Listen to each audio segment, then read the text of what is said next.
જઈશું સીધા અમદાવાદના કાંકરિયા ખાતે, કારણ કે કાંકરિયા ખાતે ચાલી રહ્યો છે અમદાવાદનો કાંકરિયા કાર્નિવલ, જેનો આજે ત્રીજો દિવસ છે।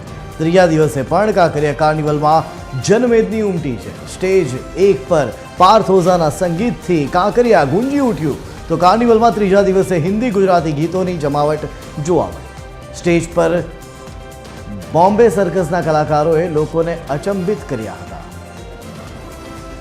અમદાવાદના કાંકરિયા ખાતે ચાલી રહ્યો છે કાંકરિયા કાર્નિવલ, અને એ કાર્નિવલનો આજે ત્રીજો દિવસ। આજે ત્રીજા દિવસે પણ ખૂબ જ મોટી સંખ્યામાં જનમેદની ઉમટી પડી। સીધા જઈશું કાંકરિયા ખાતે, કાર્નિવલ ચાલી રહ્યો છે। સંવાદદાતા મૌલિક જોડાઈ રહ્યા છે। મૌલિક, હવે કેવો માહોલ? આજે ત્રીજો દિવસ છે, ત્રીજા દિવસે પણ એટલી જ જનમેદની જોવા મળી રહી છે। મૌલિક,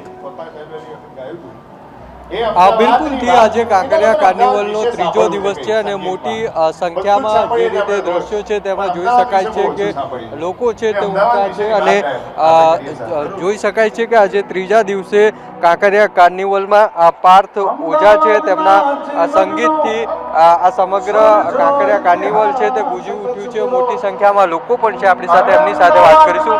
તમે તમારા પરિવાર સાથે આવ્યા છો, કેટલો આનંદ આવે છે કાંકરિયા કાર્નિવલમાં દરરોજ અલગ અલગ જે પરફોર્મન્સ છે તે થતા?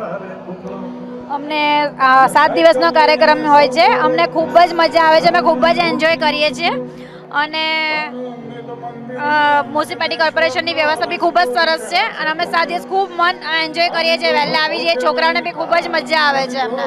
તમે શું કહેશો? તમે પણ અહીંયા આવ્યા છો, કાંકરિયાનું લેઝર શો હોય છે, લાઇટ એન્ડ સાઉન્ડ શો હોય છે અને અત્યારે પરફોર્મન્સ ના, અમને બહુ જ મજા આવે છે। આ 5 દિવસ અમે એવું સેલિબ્રેટ કરીએ છીએ કે જેવું festival new year totally celebrate થાય છે, એટલે બહુ જ મજા આવે છે।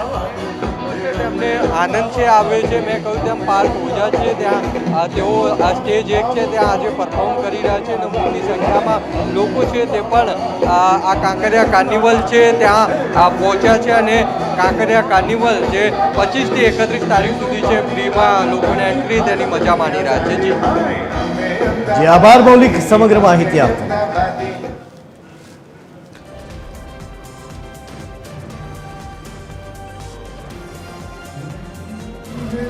तुमने जो मैंने